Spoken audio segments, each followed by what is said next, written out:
새벽 3시 동해 앞바다.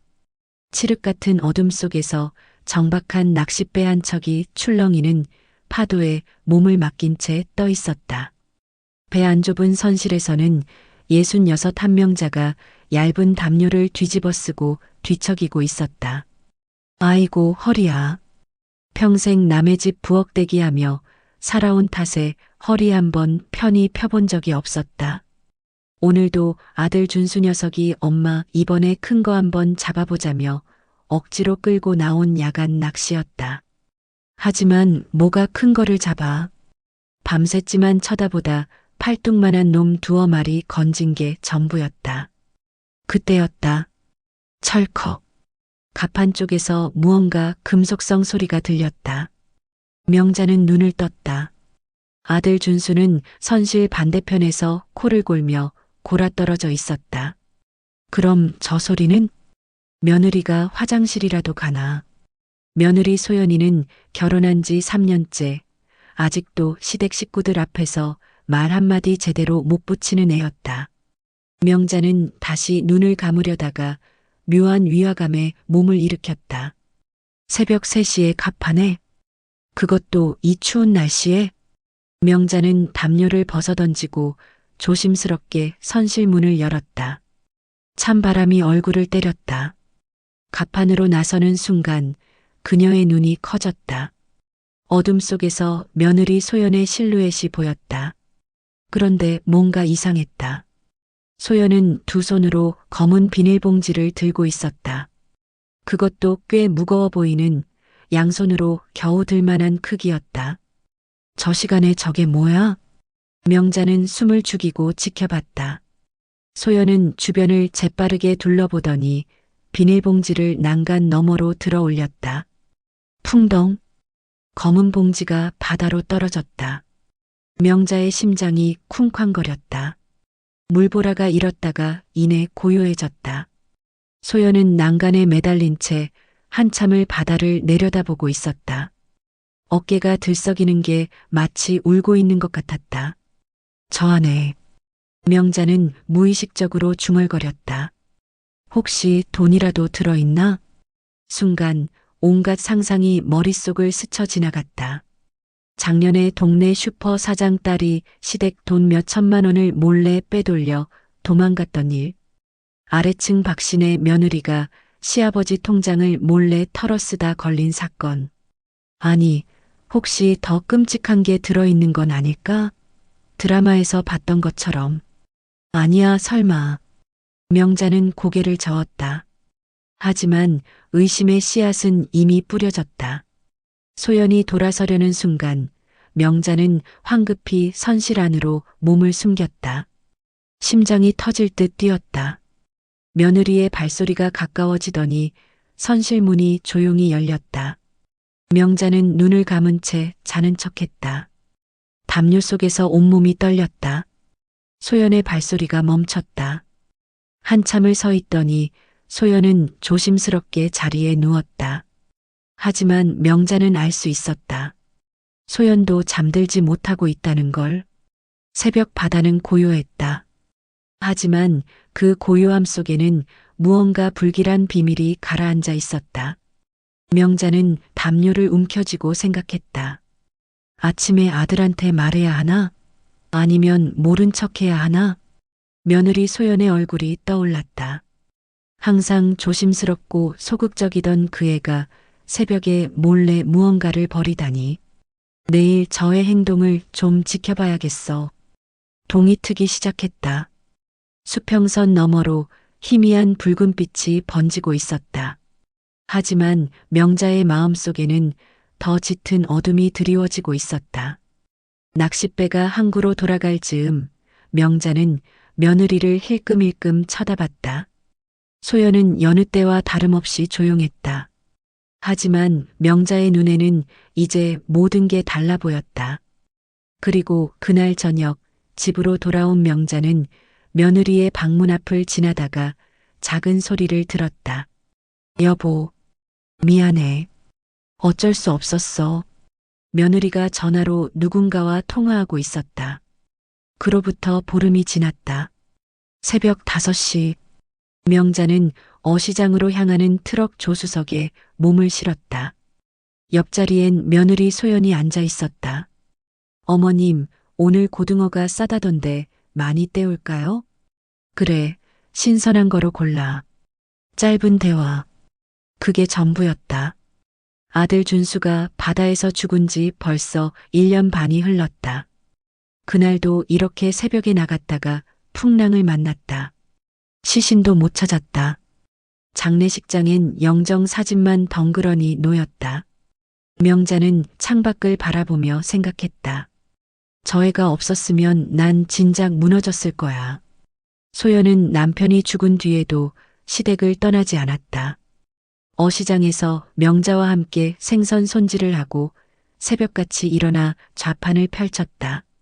시어머니 병원비도 자기 돈으로 내겠다고 했다.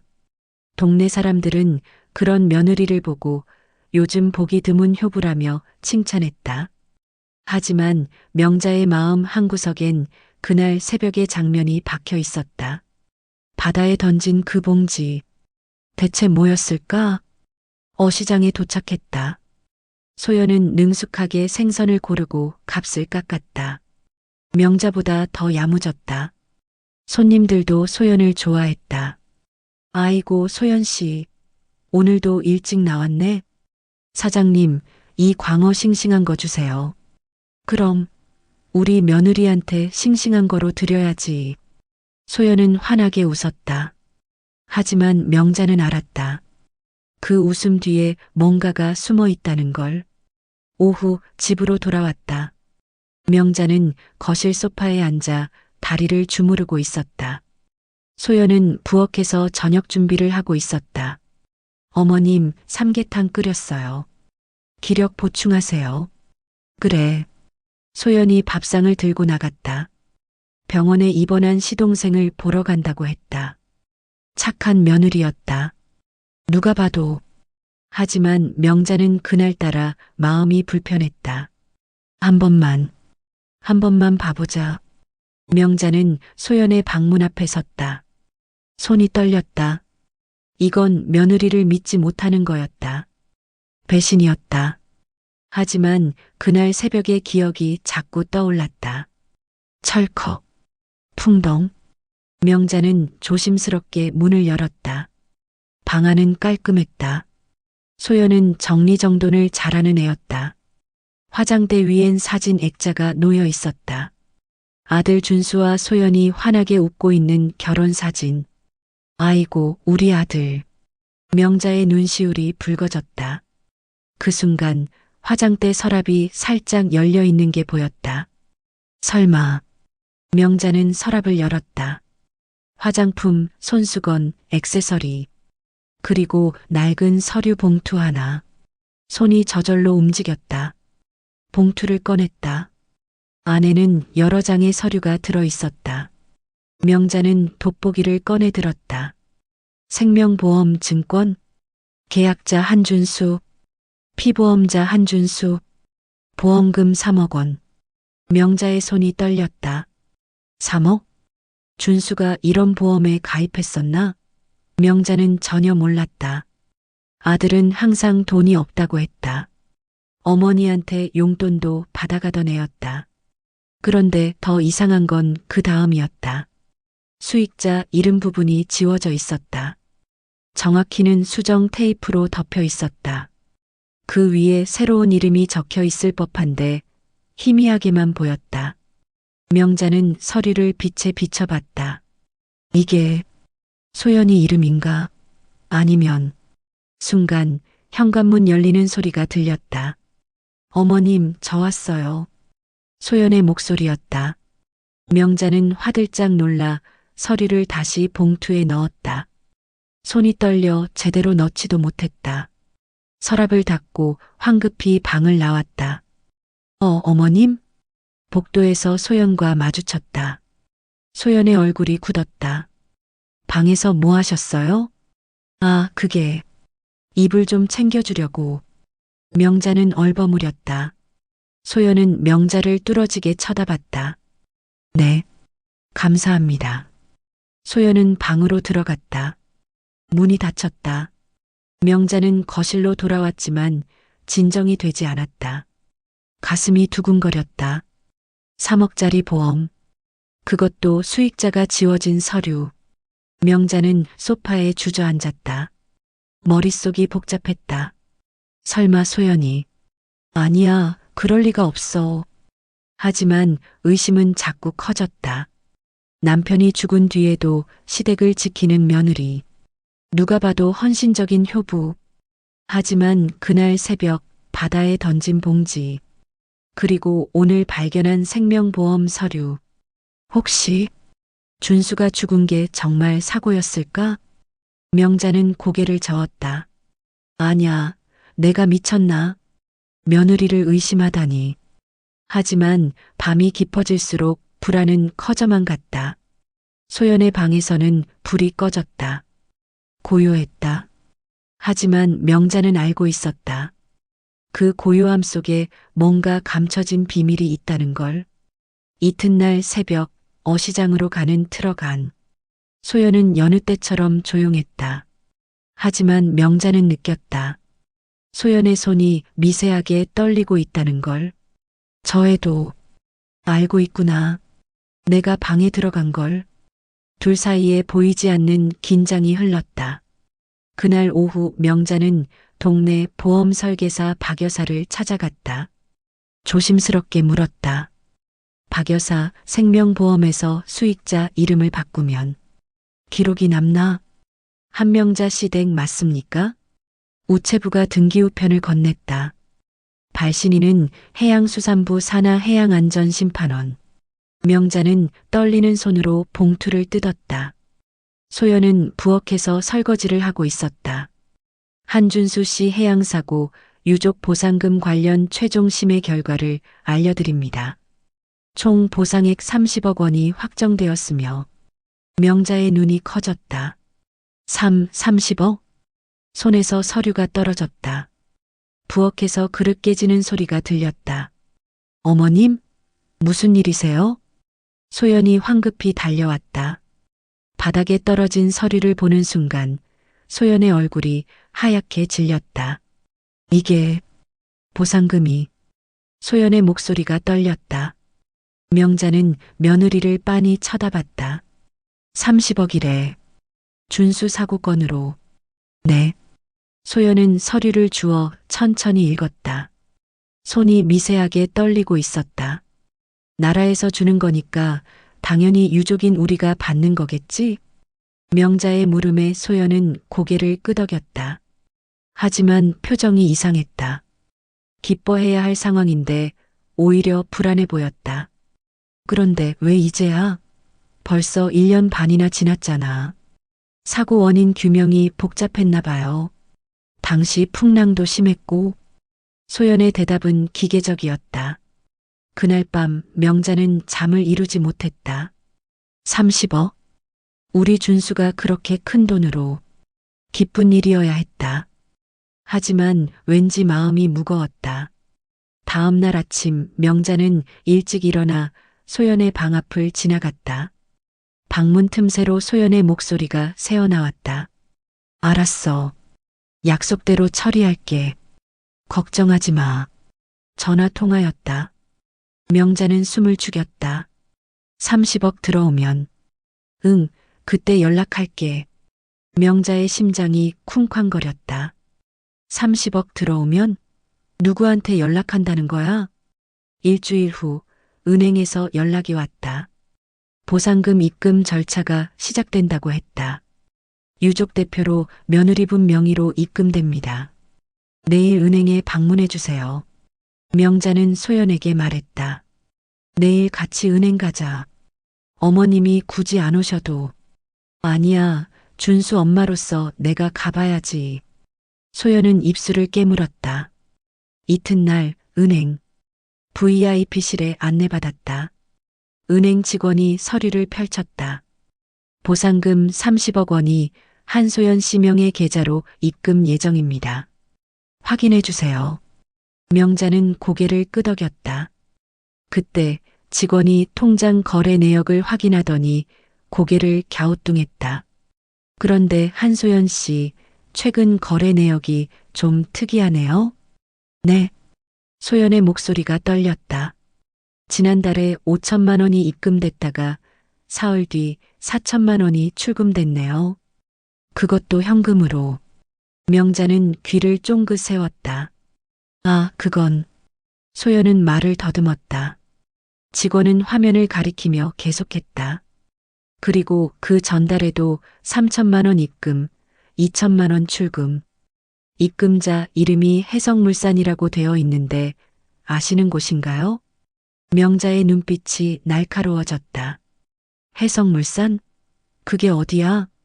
그냥 친구가 빌려줬던 돈이에요. 소연은 얼버무렸다. 하지만 명자는 놓치지 않았다. 소연의 이마에 땀방울이 맺혀 있었다. 며느리, 친구가 5천만 원씩이나 빌려준다고? 네. 급하게 돈이 필요해서요. 무슨 돈이 그렇게 급했는데? 명자의 추궁에 소연은 입을 다물었다. 은행에서 나오는 길, 명자는 소연을 붙잡았다. 며느리, 나한테 숨기는 거 있지? 어머님, 준수 죽기 전부터 무슨 일 있었던 거 아니야? 소연은 고개를 저었다. 하지만 눈물이 주르륵 흘렀다. 아무것도 아니에요. 그냥 제가 처리할 일이 있어서요. 30억 받으면 어디 쓸 생각이야? 명자의 질문에 소연은 대답하지 못했다. 그날 밤 명자는 동네 슈퍼 사장 김 씨를 찾아갔다. 김 씨는 해양업계에 아는 사람이 많았다. 김 사장님, 해성물산이라고 아세요? 해성물산? 그거 선박 관련 회사 아니야? 근데 왜? 그냥 좀 이상한 거래 내역을 봐서요. 김 씨는 턱을 쓸었다. 해성물산이면 혹시 배 사고 관련해서 뭔가 있는 거 아냐? 그 회사가 배 정비도 하고 보험 중개도 하거든. 명자의 눈빛이 흔들렸다. 보험 중개요? 응. 근데 소문이 안 좋아. 보험 사기 사건에도 연루됐었다던데. 명자는 집으로 돌아와 소연의 방 앞에 섰다. 불이 켜져 있었다. 안에서 소연의 목소리가 들렸다. 30억 들어오면 약속한 대로 줄게. 진짜야. 제발 기다려줘. 명자는 문고리를 잡았다. 손이 떨렸다. 대체 누구한테 줘야 한다는 거야? 왜 30억을? 명자는 문을 열지 못하고 거실로 돌아왔다. 테이블 위에 보상금 서류가 놓여 있었다. 30억? 아들의 목숨값. 그런데 그 돈 주위로 보이지 않는 검은 그림자가 드리워져 있었다. 명자는 서류를 집어들었다. 손이 떨렸다. 준수야. 엄마가 꼭 진실을 밝혀낼게. 밖에서 바람 소리가 들렸다. 마치 아들이 무언가를 말하려는 것 같았다. 다음 날 명자는 사설탐정 사무실 앞에 섰다. 주머니 속 쪽지에는 해성물산 이름이 적혀 있었다. 사설탐정 사무실 문 앞에서 명자는 한참을 망설였다. 내가 지금 뭐 하는 거야? 며느리를 조사하다니. 하지만 발걸음은 이미 안으로 향하고 있었다. 안녕하세요. 무슨 일로 오셨습니까? 젊은 남자 탐정이 명함을 건넸다. 명자는 입을 열었다 닫았다를 반복했다. 제가 결국 명자는 아무 말도 못하고 사무실을 나왔다.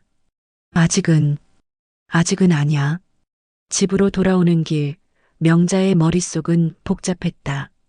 내가 직접 찾아봐야겠어. 준수 물건 중에 뭔가 있을지도 몰라. 집에 도착하자마자 명자는 아들 방으로 향했다. 1년 반이 지났지만 그대로였다. 소연이 정리하겠다는 걸 명자가 막았었다. 아직 아니야. 명자는 옷장을 열었다. 아들의 채취가 남아있는 것 같았다.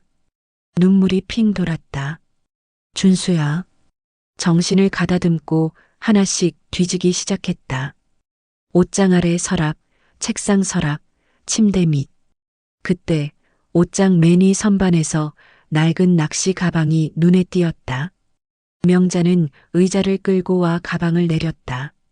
먼지가 풀풀 날렸다. 가방을 열었다. 낚싯줄, 미끼, 장갑. 그리고 안쪽 주머니에서 접힌 종이 한 장이 나왔다. 명자는 돋보기를 꺼내 종이를 펼쳤다. 아들의 필체였다. 소연에게 큰 빚을 졌다. 그 빚은 언젠가 반드시 갚아야 한다. 만약 내가 먼저 죽으면 소연이 이혼을 원할 경우 30억을 줘라.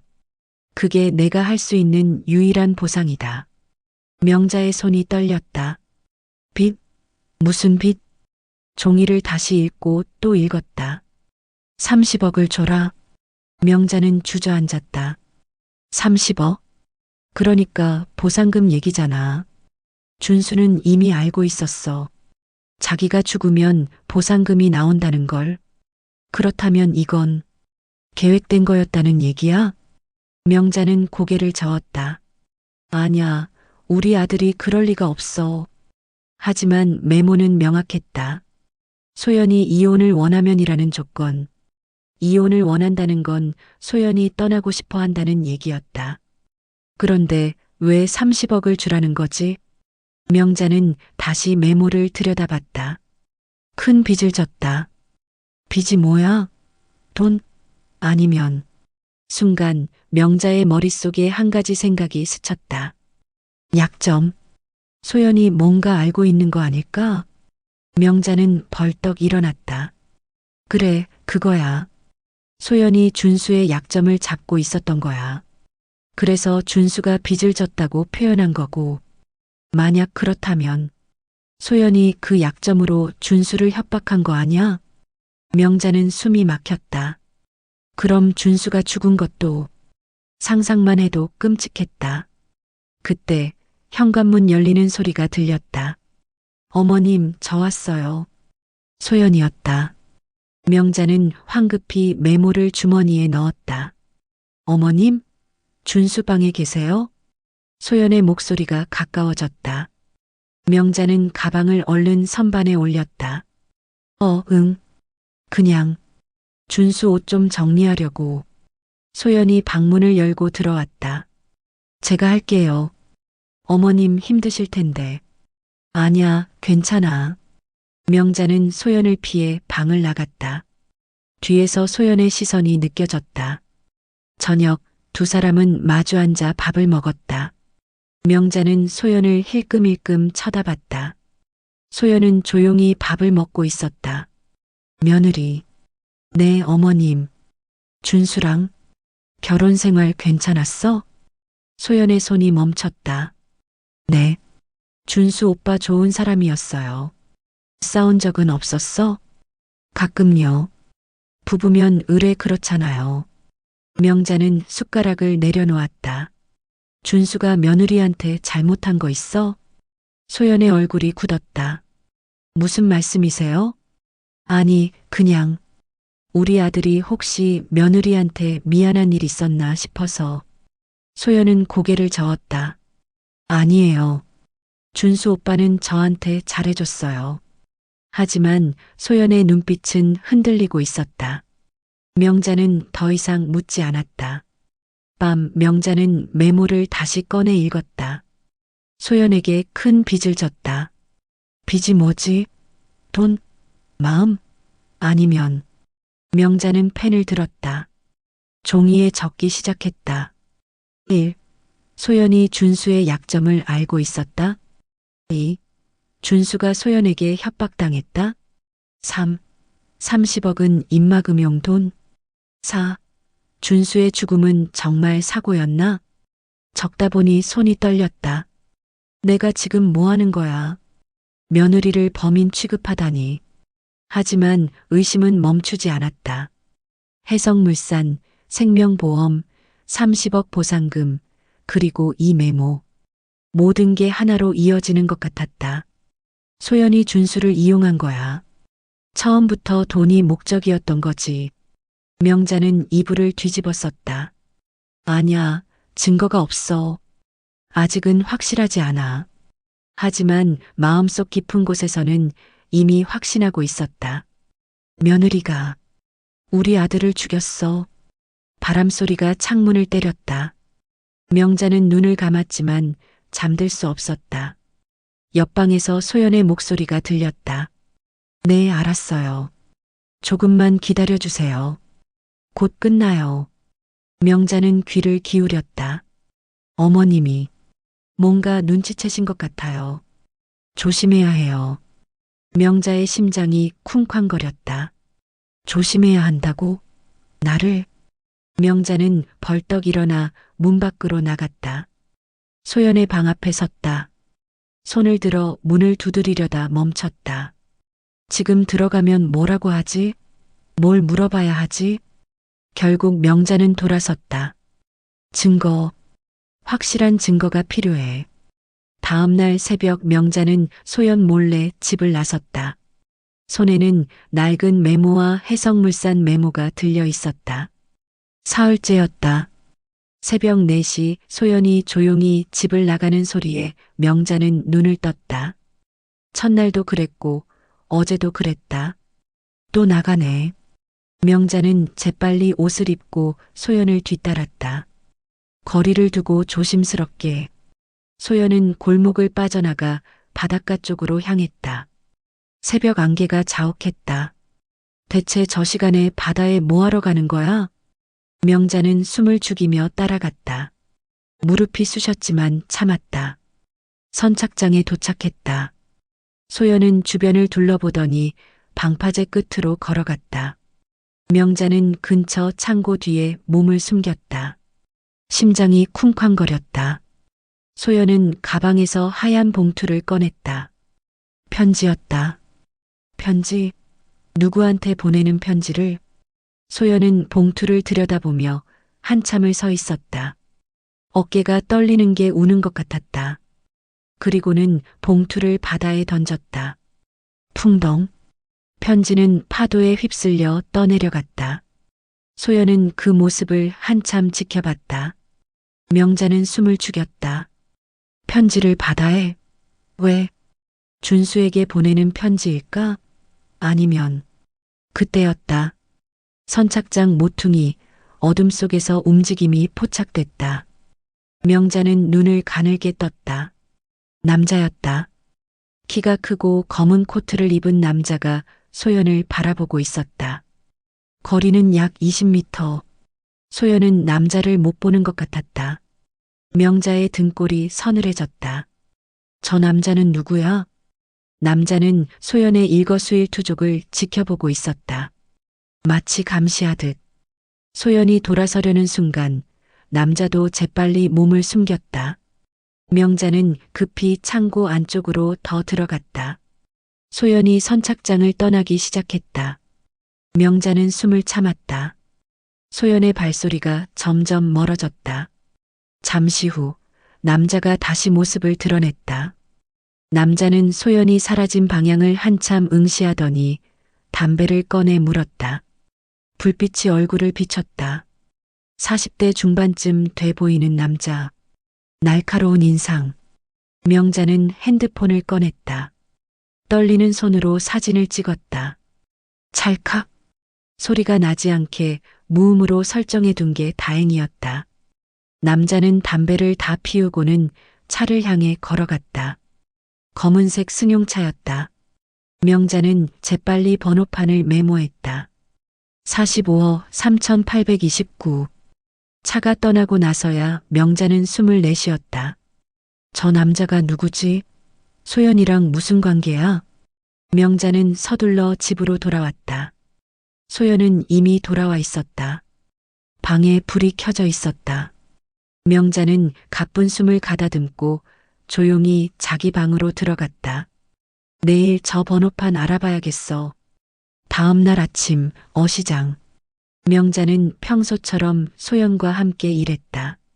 하지만 마음은 복잡했다. 어머님 괜찮으세요? 안색이 안 좋으신데. 소연이 걱정스럽게 물었다. 아냐, 그냥 좀 못 잤어. 무슨 일 있으세요? 소연의 눈빛이 불안해 보였다. 혹시 자기가 따라온 걸 눈치챈 걸까? 아무 일도 없어. 그냥 나이 들어서 그래. 점심시간 명자는 슬쩍 자리를 떴다. 동네 파출소에 아는 경찰이 있었다. 준수 사고 때 도와줬던 김순경. 김순경 나야. 한명자. 아, 어머님. 오랜만이에요. 무슨 일이세요? 명자는 번호판 메모를 꺼냈다. 이 차 주인 좀 알아봐 줄 수 있어? 그냥 궁금해서. 김순경은 난처한 표정을 지었다. 어머님, 그건 개인정보라. 부탁이야. 우리 며느리랑 관련이 있을 것 같아서. 며느리요? 명자는 고개를 끄덕였다. 김순경은 잠시 고민하더니 컴퓨터를 켰다. 잠깐만요. 45억 3829. 키보드 치는 소리. 명자는 숨을 죽였다. 나왔네요. 차 주인은 강민호. 45세. 직업은. 김순경의 얼굴이 굳었다. 왜 그래? 이 사람 정가가 있네요. 명자의 심장이 쿵쾅거렸다. 정가? 무슨? 사기죄요. 그것도 보험 사기.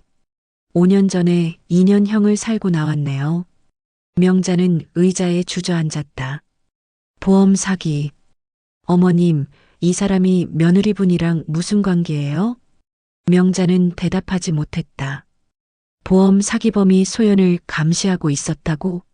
모든 게 맞아떨어지기 시작했다. 생명보험 3억, 보상금 30억, 해성물산, 그리고 이 남자, 소연이. 이 남자랑 짜고 준수를 죽인 거야? 명자는 휘청거리며 파출소를 나왔다. 증거, 확실한 증거가 필요해. 그날 밤 명자는 소연의 방 앞에서 망설였다. 들어가서 따져 물을까? 아니면. 그때 소연의 전화 통화 소리가 들렸다. 민호 씨, 제발 그만해요. 이제 끝났잖아요. 명자는 귀를 기울였다. 30억 받으면 약속대로 줄게요. 그러니까 제발 더 이상 나타나지 마세요. 네? 뭐라고요? 더 달라고요? 소연의 목소리가 떨렸다. 처음 약속은 10억이었잖아요. 왜 자꾸 금액을 올리는 거예요? 명자는 손으로 입을 막았다. 10억? 공범한테 주기로 한 돈이었구나. 알았어요. 일단 생각해 볼게요. 전화가 끊겼다. 명자는 황급히 자기 방으로 돌아갔다. 온몸이 떨렸다. 내가 뭘 들은 거야? 우리 며느리가 정말. 명자는 이불을 뒤집어 쓰고 흐느꼈다. 준수야, 엄마가 못 지켜줘서 미안해.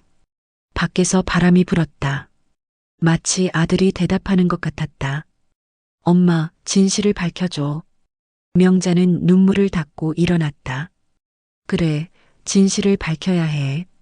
준수를 위해서. 다음 날 새벽 명자는 다시 소연을 미행했다. 이번엔 더 멀리까지 따라갈 작정이었다. 그리고 그 남자 강민호를 직접 만나기로 마음먹었다. 태풍주의보가 발령됐다. 저녁 뉴스에서 기상캐스터가 경고했다. 오늘 밤 태풍 다나스가 동해안을 강타할 것으로 예상됩니다. 해안가 주민들은 각별히 주의하시기 바랍니다. 명자는 창밖을 내다봤다. 이미 바람이 거세게 불고 있었다. 나뭇가지들이 휘청거렸다. 어머님, 오늘은 일찍 주무세요. 태풍 온다니까 위험해요. 소연이 말했다. 하지만 명자는 소연의 표정에서 묘한 긴장감을 읽었다.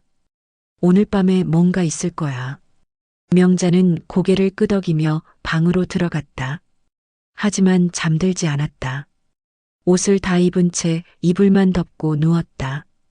밤 11시. 빗소리가 창문을 두드렸다. 바람이 울부짖었다. 현관문이 조용히 열리는 소리. 명자는 벌떡 일어났다. 창문으로 내다보니 소연이 우산도 쓰지 않고 밖으로 나가고 있었다. 이 날씨에? 명자는 재빨리 우비를 입고 소연을 뒤따랐다. 거리는 텅 비어 있었다.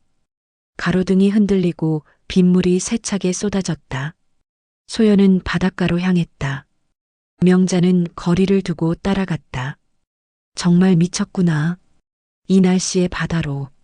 선착장에 도착했다. 파도가 방파제를 넘어 덮쳤다. 바다는 검은 괴물처럼 포효했다. 소연은 방파제 끝으로 걸어갔다. 손에 하얀 봉투가 들려 있었다. 또 편지야. 명자는 숨을 죽이고 지켜봤다. 소연은 봉투를 높이 들어 올렸다. 바람에 봉투가 펄럭였다. 준수야.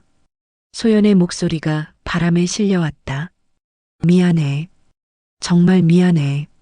소연이 봉투를 바다로 던지려는 순간 안 돼. 명자가 소리쳤다. 소연은 깜짝 놀라 돌아봤다. 봉투가 손에서 미끄러졌다. 어머님. 명자는 달려가 봉투를 낚아챘다. 젖은 손으로 꽉 움켜쥐었다. 이게 뭐야? 대체 이게 뭐냐고. 돌려주세요. 소연이 봉투를 빼앗으려 했다. 두 사람이 봉투를 잡고 당겼다. 이게 증거잖아. 내가 우리 아들한테 무슨 짓을 했는지. 아니에요. 어머님, 오해예요. 오해? 강민호는 뭐야? 보험 사기범이랑 무슨 짓을 꾸민 거야? 소연의 얼굴이 하얗게 질렸다. 어떻게? 강민호를 어떻게 아세요? 다 봤어. 내가 새벽마다 바다에 나가는 것도, 그 남자가 널 지켜보는 것도. 빗물이 두 사람의 얼굴을 적셨다. 소연은 무릎을 꿇었다. 어머님, 제발 들어주세요. 저는 준수 오빠를 죽이지 않았어요. 거짓말. 진짜예요. 저도 피해자예요. 명자는 소연의 손목을 붙잡았다. 그럼 뭐야? 이 편지는 뭐고 강민호는 누구야? 30억 중 10억을 주기로 한 건 뭐야? 소연의 눈에서 눈물이 쏟아졌다. 날 지켜보는 사람들이 있다고요. 뭐? 강민호만이 아니에요. 더 많은 사람들이 저를 감시하고 있어요. 소연은 절규했다. 이 편지가 증거가 될 거예요. 제가 억울하다는 증거. 명자는 소연을 빤히 쳐다봤다. 무슨 소리야? 소연은 떨리는 손으로 가방을 열었다. 안에서 여러 장의 사진을 꺼냈다. 이거 보세요. 번개가 쳤다. 섬광 속에 사진이 드러났다. 소연과 강민호가 찍힌 사진들. 카페에서, 골목에서, 선착장에서. 이 사진들이 매일 우편함에 들어와요. 말 한마디만 잘못하면 내 가족도 위험하다는 협박 편지와 함께요. 명자의 손이 떨렸다. 협박? 강민호는 그냥 심부름꾼이에요. 진짜는 따로 있어요. 진짜가 누군데? 소연은 고개를 저었다. 모르겠어요. 얼굴도 본 적 없어요. 전화로만. 전화로 뭐라고 하는데? 30억 받으면 20억을 주라고. 안 그러면 준수 오빠가 죽은 게 제 짓이라고 소문낼 거래요. 명자는 주저앉았다. 20억? 처음엔 10억이었어요. 그런데 자꾸 금액을 올려요. 이제는 20억을 요구해요. 소연은 명자의 손을 잡았다. 저는 정말 아무것도 모르고 준수 오빠랑 결혼했어요. 근데 오빠가 죽고 나서 이상한 사람들이 나타나기 시작했어요. 그럼 준수는? 오빠도 몰랐을 거예요. 저는 그렇게 믿어요. 명자는 봉투를 열었다. 편지가 들어 있었다. 준수에게. 나는 내 아내 소연이다. 내가 떠난 지 1년 반이 지났다. 나는 매일 바다에 편지를 쓴다. 언젠가 이 편지가 증거가 되기를 바라며. 나는 내를 죽이지 않았다. 하지만 누군가는 내 죽음을 이용하고 있다. 그들은 나를 협박하고 있다. 진실은 언젠가 밝혀질 것이다. 명자는 편지를 읽고 또 읽었다. 매일. 이런 편지를 썼어? 소연은 고개를 끄덕였다. 바다에 던지는 게 제가 할 수 있는 유일한 저항이었어요. 언젠가 누군가 이 편지를 발견하고 진실을 알아주기를 바라면서 번개가 다시 쳤다. 어머님, 저 믿어주세요. 저는 준수 오빠를 사랑했어요. 명자는 소연을 껴안았다. 미안해. 엄마가 미안해. 두 사람은 빗속에서 흐느꼈다. 그때 멀리서 차 헤드라이트가 보였다. 검은 승용차 한 대가 선착장으로 들어오고 있었다. 저 차, 소연의 얼굴이 굳었다. 강민호예요. 차가 멈췄다. 남자가 내렸다. 한소연, 거기서 뭐 하는 거야? 강민호였다. 그는 두 사람을 향해 걸어왔다. 편지 버리지 말라고 했잖아. 증거 남기면 어떻게 해? 명자는 소연을 뒤로 감쌌다. 당신이 누군데 우리 며느리를 협박해. 강민호는 비웃었다. 며느리? 아줌마 상황 파악 못하셨네. 당신 며느리는 이미. 닥쳐요. 소연이 소리쳤다. 더는 못 참아요. 경찰에 갈 거예요. 강민호의 표정이 싸늘해졌다. 경찰? 증거가 있어? 없잖아.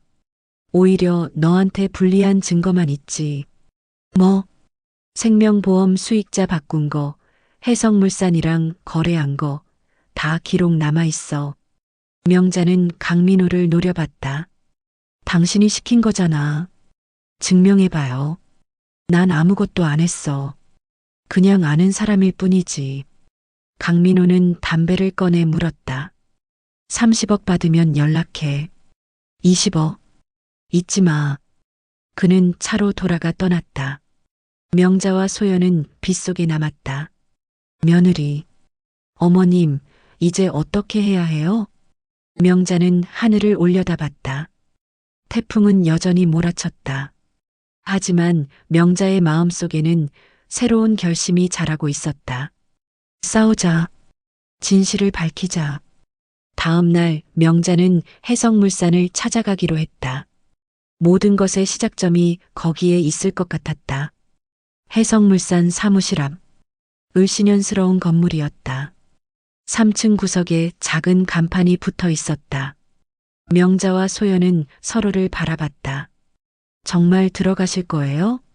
소연의 목소리가 떨렸다. 들어가야지. 여기가 모든 게 시작된 곳이라며. 두 사람은 계단을 올랐다. 삐걱거리는 소리가 섬뜩했다. 사무실 문을 열었다. 안은 텅 비어 있었다. 먼지가 쌓인 책상과 의자만 남아 있었다. 아무도 없네. 그때 뒤에서 목소리가 들렸다. 찾는 사람이라도 있어요? 중년 남자였다. 관리인으로 보였다. 여기 해성물산 맞나요? 맞긴 한데 한 달 전에 폐업했어요. 사장이 잠적했거든요. 잠적? 네. 빚 때문에 도망간 것 같던데. 경찰도 찾고 있어요. 명자는 소연을 봤다. 소연의 얼굴이 창백했다. 혹시 사장 이름이 박재훈이요. 아는 사람이에요? 소연이 비틀거렸다. 명자가 소연을 붙잡았다. 며느리, 괜찮아? 소연은 고개를 저었다. 박재훈, 제 오빠예요. 명자는 얼어붙었다. 뭐라고? 관리인이 고개를 갸우뚱했다. 여동생이 있었어요? 박 사장 혼자 사는 줄 알았는데. 소연은 명자의 손을 잡았다. 어머님, 제가 말씀드릴 게 있어요. 두 사람은 근처 빈 사무실로 들어갔다. 소연은 창가에 섰다. 처음부터 거짓말이었어요. 무슨 소리야? 소연은 무릎을 꿇었다. 제 본명은 박소연이에요. 박재훈의 여동생. 명자는 뒤로 물러섰다. 그럼 준수랑 결혼한 건 오빠가 시킨 거예요. 소연의 눈에서 눈물이 흘렀다. 어머님, 그날 바다에 빠진 사람은 당신 아들뿐이 아니었어요. 뭐? 제 오빠도 같이 죽었어요. 준수 오빠랑 함께. 명자는 벽에 기댔다. 다리에 힘이 풀렸다. 준수 오빠는 제 오빠에게 거액의 빚을 졌어요. 빚이 얼마였는데? 5억이요. 사업 자금이었대요. 오빠가 배 정비 사업을 하겠다고 돈을 빌려줬죠. 명자는 입술을 깨물었다. 그런데 사업이 망했어요. 준수 오빠는 돈을 갚을 수가 없었고, 그래서 소연은 떨리는 목소리로 말을 이었다. 오빠가 제안했어요. 선박 사고를 조작하자고. 명자는 소리쳤다. 뭐? 보험금으로 빚을 갚고 나머지는 나눠 갖자고 했대요. 오빠가 보험 중개업도 했거든요. 방법을 알고 있었던 거죠. 소연은 바닥을 응시했다. 둘이 짜고 풍랑이 심한 날을 골랐어요. 구명조끼 없이 바다에 나가서 사고가 난 것처럼 꾸미려고 했죠. 그런데 진짜 사고가 났어요. 소연의 목소리가 끊겼다. 파도가 예상보다 거셌대요. 배가 뒤집혔고 두 사람 다 물에 빠졌어요. 준수는 어떻게? 준수 오빠는 헤엄을 못 쳤어요. 오빠가 구하려고 했대요. 근데 소연은 흐느꼈다. 오빠도 익사했어요. 둘 다 죽은 거예요. 명자는 주저앉았다. 우리 아들이 보험 사기를. 미안해요. 정말 미안해요. 그럼 넌 왜 우리 집에 남았어? 소연은 가방에서 낡은 편지를 꺼냈다. 이게 오빠가 남긴 유언이에요. 혜경이 오빠 시신을 찾았을 때 주머니에서 나왔어요. 명자는 편지를 받아 읽었다. 소연아, 만약 내가 죽으면 한명자 어머님을 잘 모셔라. 준수 형은 나 때문에 죽는 거다. 우리가 빚 때문에 미친 짓을 했다. 5억 빚은 내가 탕감하마. 대신 넌 준수 형 엄마를 평생 모셔라. 그게 우리가 할 수 있는 유일한 보상이다. 명자는 편지를 떨어뜨렸다. 그래서 우리 집에 남은 거야? 소연은 고개를 끄덕였다. 오빠의 유언이었어요. 그리고 저도 책임감을 느꼈어요. 준수 오빠가 빚 때문에 죽었으니까. 그럼 생명보험은? 수익자가 바뀐 건? 그건 제가 한 게 아니에요. 오빠가 준수 오빠 몰래 바꿔놨어요. 사기 계획의 일부였던 거죠. 명자는 고개를 들었다. 그럼 지금 협박하는 놈들은? 오빠의 빚쟁이들이에요. 오빠가 다른 사람들한테도 돈을 빌렸거든요. 30억 보상금 소식을 듣고 제게 돈을 요구하기 시작했어요. 강민호도? 네. 오빠의 사업 동료였대요. 처음엔 10억만 달라고 했는데 자꾸 금액을 올리고. 명자는 소연의 손을 잡았다. 그래서 매일 바다에 편지를 쓴 거구나. 네. 준수 오빠한테, 그리고 제 오빠한테 미안하다고. 제가 막지 못해서 미안하다고.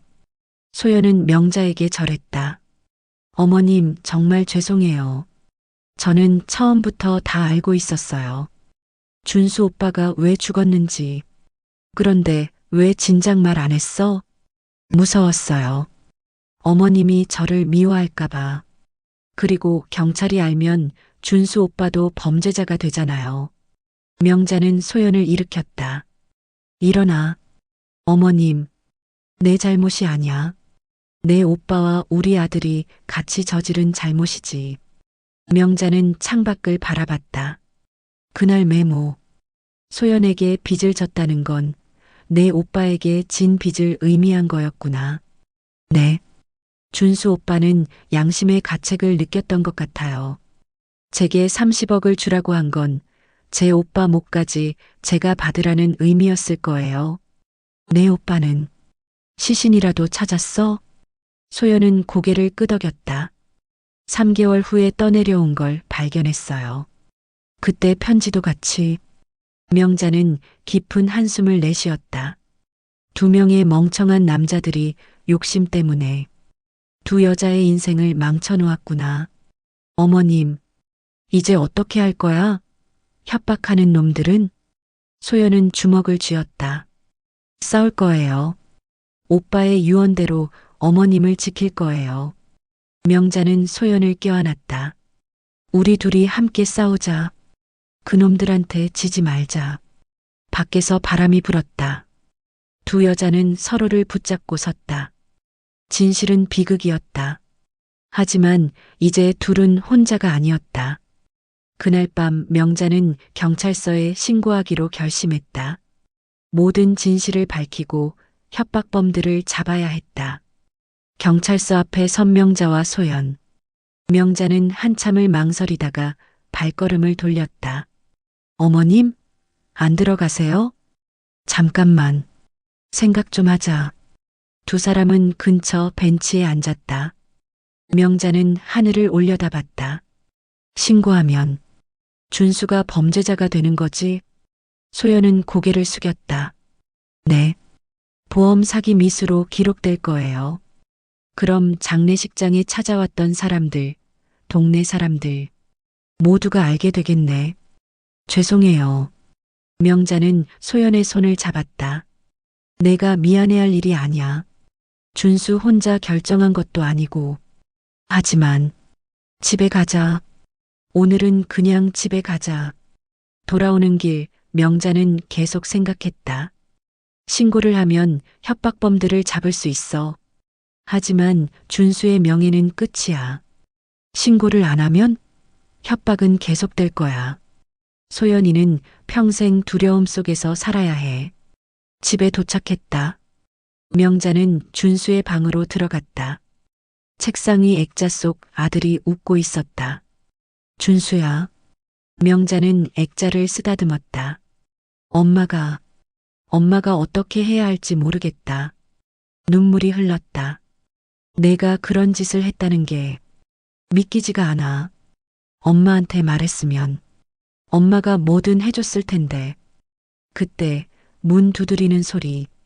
어머님, 저예요. 소연이 들어왔다. 손에 낡은 상자를 들고 있었다. 이거 오빠 유품 정리하다가 나왔어요. 상자를 열자 편지들이 가득했다. 오빠가 저한테 쓴 편지예요. 제가 시집 오기 전부터. 명자는 편지 한 장을 꺼냈다. 소연아, 나는 동생인 너를 행복하게 해주지 못했다. 사업도 망하고 빚쟁이들한테 쫓기고 이제 나는 마지막 선택을 하려고 한다. 준수 형과 함께 큰 돈을 벌 수 있는 방법을 찾았다. 성공하면 우리 둘 다 빚에서 벗어날 수 있어. 실패하면 그때는 준수 형 어머니를 부탁한다. 나는 실패했지만 이제 당신의 빚은 끝났어. 30억으로 당신 어머니를 보살펴줘. 그게 내가 줄 수 있는 유일한 선물이다. 명자는 편지를 읽고 또 읽었다. 내 오빠, 동생 걱정을 많이 했구나. 오빠는 원래 착한 사람이었어요. 빚만 없었다면. 명자는 다른 편지들을 뒤적였다. 박재훈이 동생 소연에게 쓴 편지들이었다. 생일 축하 편지, 취업 축하 편지, 결혼 축하 편지. 사랑하는 소연아, 준수 형은 좋은 사람이야. 비록 내 계획 때문에 만난 사이지만 형은 진심으로 너를 아껴. 행복하게 살아. 명자는 가슴이 먹먹했다. 이것들도 빚 때문에 어긋난 인생들이구나. 그날 밤 명자는 잠들지 못했다. 새벽 4시 명자는 소연의 방문을 두드렸다. 며느리, 일어났어? 네, 어머님. 받아가자. 우리 둘이. 두 사람은 선착장으로 향했다. 동이 트기 전 바다는 고요했다. 명자는 품속에서 편지 묶음을 꺼냈다. 박재훈이 쓴 편지들, 그리고 준수가 쓴 메모. 며느리, 이거 다 가져왔어. 어머님, 이제 보내자. 다 보내버리자. 명자는 편지 한 장 한 장을 바다에 띄웠다. 준수야, 엄마는 화가 났었어. 내가 그런 짓을 했다는 게. 편지가 파도에 흔들렸다. 하지만 엄마도 이제 알아. 넌 절망했었지. 빚 때문에 미래가 안 보여서. 소연도 오빠의 편지를 바다에 띄웠다. 오빠 미안해. 내가 오빠 빚이었어. 내가 더 잘 살았으면 오빠가 그런 선택 안 했을 텐데. 두 사람은 나란히 서서 편지들이 떠내려가는 걸 지켜봤다. 어머님 정말 신고 안 하셔도 돼요? 명자는 고개를 끄덕였다. 협박범들은 내가 직접 만나볼게. 강민호였지? 위험해요. 괜찮아. 엄마는 잃을 게 없어. 이미 아들을 잃었는걸. 명자는 소연의 손을 잡았다. 대신 넌 30억 받아. 그 돈으로 새 인생 살아. 어머님, 난 필요 없어. 어시장에서 일하면 먹고 사는데 지장 없어. 넌 그 돈으로 오빠 빚 갚고 떳떳하게 살아. 어머님도 같이 쓰셔야죠. 아냐. 그건 내 오빠가 내게 준 선물이야. 내 아들이 내 오빠랑 함께 만든 마지막 선물. 소연은 명자를 꼭 껴안고 울었다. 어머님, 고맙습니다. 정말 고맙습니다. 우는 거 아니야. 이제 그만 보내자. 그 모든 빚도 배신도. 수평선 너머로 붉은 해가 천천히 떠올랐다. 햇살이 바다를 붉게 물들였다. 떠내려가는 편지들도 붉은 빛에 물들어 반짝였다. 준수야, 박재훈 씨. 명자는 바다를 향해 말했다. 당신들 이제 편히 쉬세요. 우린 괜찮을 거예요. 살아남은 사람들은 계속 살아가야 하니까요. 소연도 손을 모았다. 오빠, 준수 오빠, 모두 편히 쉬세요. 저희가 잘 살게요. 파도가 밀려왔다. 편지들이 하나둘 물속으로 가라앉았다. 명자는 마지막 편지 한 장을 손에 쥐었다. 준수가 쓴 메모. 소연에게 빚을 졌다. 명자는 편지를 입술에 댔다가 바다에 던졌다. 이젠 아무도 빚진 사람 없어. 모두 자유야. 편지가 파도에 휩쓸려 사라졌다. 두 사람은 한참을 서 있었다. 해가 완전히 떠올랐다. 새로운 아침이었다. 어머님, 강민호는 어떻게 하시려고요? 명자는 웃었다. 만나서 얘기해 볼 거야. 30억 중 5억 줄 테니 사라지라고. 5억이요? 응. 내 오빠 빚이 5억이었잖아. 그 정도면 됐어. 더 달라고 하면 그때는 경찰에 신고하고 협박 증거도 없는데. 있어. 내가 받은 사진들, 녹음한 전화 통화들. 그걸로 충분해. 소연은 놀란 표정을 지었다. 어머님, 언제 그런 생각을. 엄마가 봐줄 만큼 봐줬지. 호락호락하진 않아. 두 사람은 웃었다. 집으로 돌아오는 길, 어시장이 활기를 띠기 시작했다. 어머님, 소연 씨, 일찍 나오셨네. 아이고, 명자 씨, 오늘 고등어 싸요. 사장님, 광어 좋은 거로 주세요. 일상이 시작됐다. 평범하고 소란스럽고 살아있는 일상. 명자는 소연을 보며 생각했다. 이 아이도 피해자였어. 오빠 때문에, 빚 때문에. 인생이 꼬인 거지. 우리 준수도 마찬가지고. 이제 우리 둘이 잘 살면 돼. 죽은 사람들 못 가지. 그날 저녁 두 사람은 함께 밥을 먹었다. 어머님, 30억 받으면 정말 어머님은 안 쓰실 거예요? 내가 뭐 했어? 난 이렇게 사는 게 편해. 그럼 제가 어머님 모실게요. 평생? 명자는 소연의 머리를 쓰다듬었다. 그래, 우리 이렇게 살자. 엄마 딸처럼. 창밖으로 노을이 졌다. 바다는 붉게 물들어 있었다. 그 바다 어딘가에 두 남자의 비밀이 잠들어 있었다. 하지만 이제 그건 중요하지 않았다. 살아남은 두 여자에게는 오늘 그리고 내일이 있었으니까. 명자는 창가에 서서 바다를 바라봤다. 준수야, 엄마 잘 살 거야. 내 며느리도 잘 키울 거야. 바람이 불어왔다. 마치 아들이 대답하는 것 같았다. 엄마, 고마워. 그리고 미안해. 명자는 조용히 창문을 닫았다. 이제 보낼 시간이었다. 모든 슬픔도, 분노도, 배신도, 그리고 새로운 시작을 맞이할 시간이었다. 진실은 때로 우리가 상상한 것보다 복잡하지만 용서와 이해를 선택하는 것이 진정한 용기입니다. 명자와 소연은 빚과 배신으로 얽힌 과거를 함께 내려놓고 새로운 시작을 선택했습니다. 살아남은 자들의 책임은 잘 사는 것, 그것이 떠난 이들을 위한 최선의 추모입니다. 오늘도 시청해 주셔서 감사합니다. 구독과 좋아요는 더 좋은 이야기를 전하는 힘이 됩니다. 다음 이야기에서 또 만나요.